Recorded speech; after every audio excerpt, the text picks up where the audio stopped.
Did you know that even small pricing tweaks can make a big difference to your Amazon sales?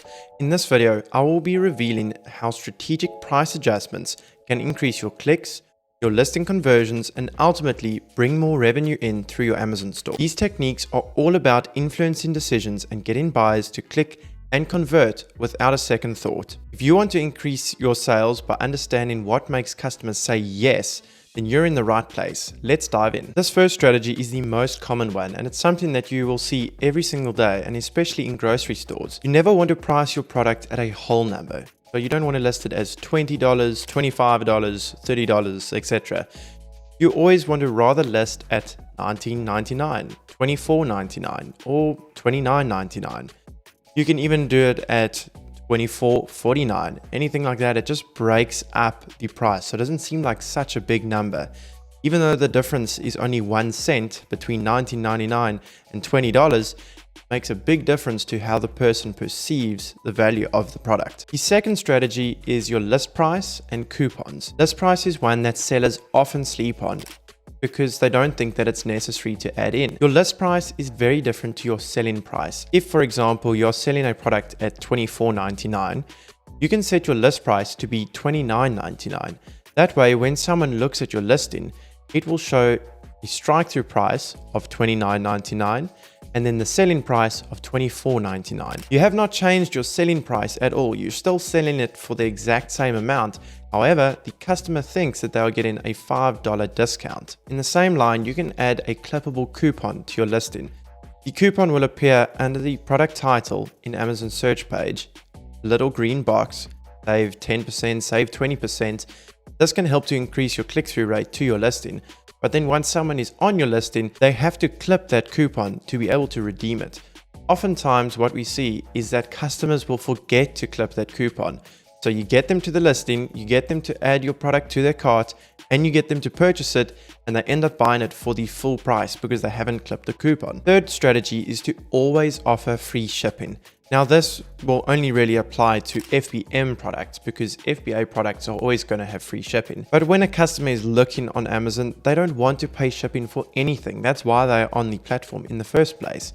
If they wanted to pay for shipping, they would be looking on Google or through a Shopify site. If, for example, you have a product that you sell for $49.99 and you're charging $20 shipping, rather just increase that price to be $69.99 and free shipping. People who shop on Amazon do not want to pay for shipping, and therefore they will be far more likely to purchase a product for $69.99 and free shipping versus exactly the same price, but they're paying $20 for shipping. The fourth strategy is to have a loss leader on your variations. Say in this example, we are selling football helmets and we have 8 different colors. We could price the black helmet at $19.99 and then all the other colors at $29.99.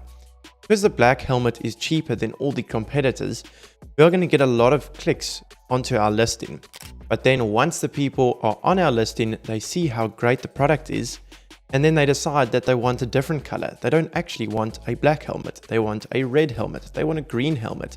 So then they will go to that variation, they'll choose it, they'll add it to the cart, and they'll end up purchasing it for $10 more. You will lose some money on the black helmet sales. However, the extra profit that you make through people buying the other variations will oftentimes far outweigh what you would lose on that loss leader. The fifth strategy is to offer volume and business pricing discounts.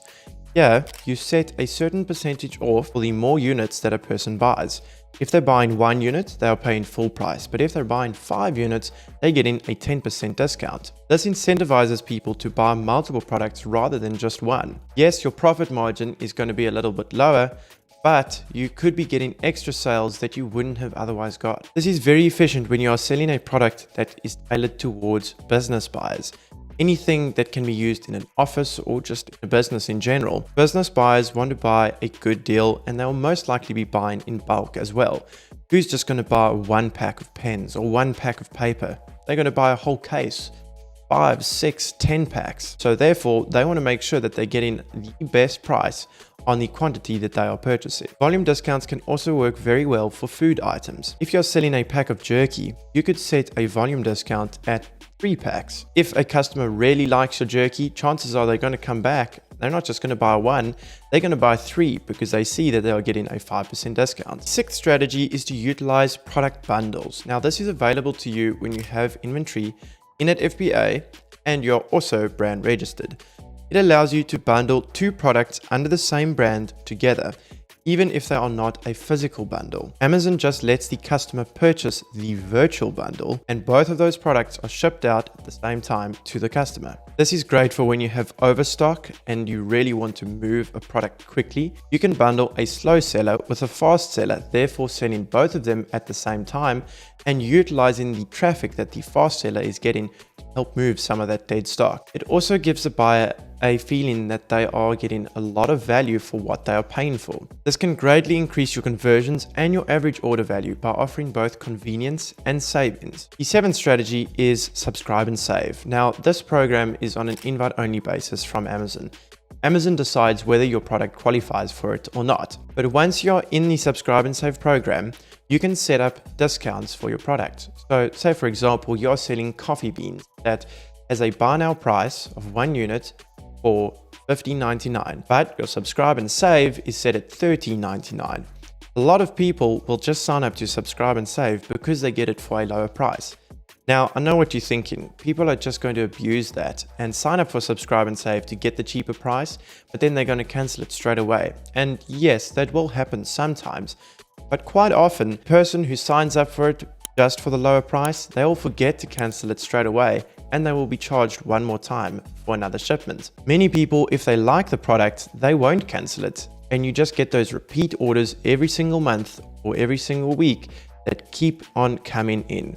This is very, very important when you're selling a product like a hot sauce or any food items that people are going to use, any consumables. It gives you a set amount of sales that you know you will always get each month. Eighth strategy is the sub $10 price point.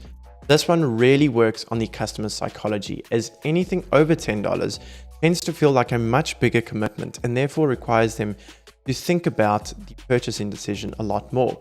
Whereas if your product is under $10, even if it's $9.99, it feels like small change, very low risk, and can be an easy impulse buy for almost anyone. Many shoppers will also set a search filter at $10. So if your price is $10.49, you aren't going to show up for those searches. Therefore, you're going to be losing out on the sales. This can work very well when you're launching a product as well. Even if your ideal price is $15, start it out at $9.99. And yes, you will be losing some money to start with, but because of that low price, because of that sub $10 price point, you'll get a lot more sales and therefore a lot more traction and increased organic rank. Eventually, after a couple of weeks of keeping this price point, you can slowly start to move it up to $10, 11, 12, 13, 14, and finally you get it to your ideal price point of $14.99. Lastly, as a bonus point, it is very important to play around with your pricing and test out different price points. The price difference between $19.49 and $19.99 does not seem like a lot, but that 50 cents can quickly add up when it is across your entire catalog, thousands of different products, and thousands of different orders throughout the year. You could be looking at thousands and thousands of dollars that you're losing just because of a small 50-cent difference in price. Oftentimes, this 50-cent difference in price is not actually enough to convince a customer to not buy your product. They will still buy it, even if it is only 50 cents more. You can take this down even further. The difference between $19.89 and $19.99. It's only 10 cents, but it adds up very, very quickly when you scale out the time frame that you're looking at. Don't just look at it on one day or per unit basis. Look at it on the entire year.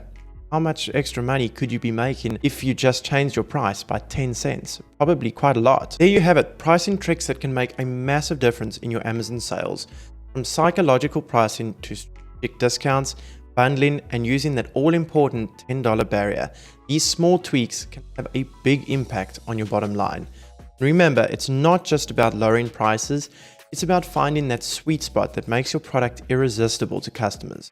Try out these strategies, watch the results, keep optimizing, and you will explode your sales even more. If you're ready to take your Amazon business to the next level, Check out the link in the description down below to schedule a free consultation call with myself. We'll dive into how we can implement our tried and tested growth systems into your Amazon store to take it from good to excellent. If you're looking for more ways to increase your sales on Amazon, check out some of our other videos on SEO optimization and how you can get more clicks by optimizing your main image. I guarantee that you'll be able to find something of value that can help you out improving your Amazon store today.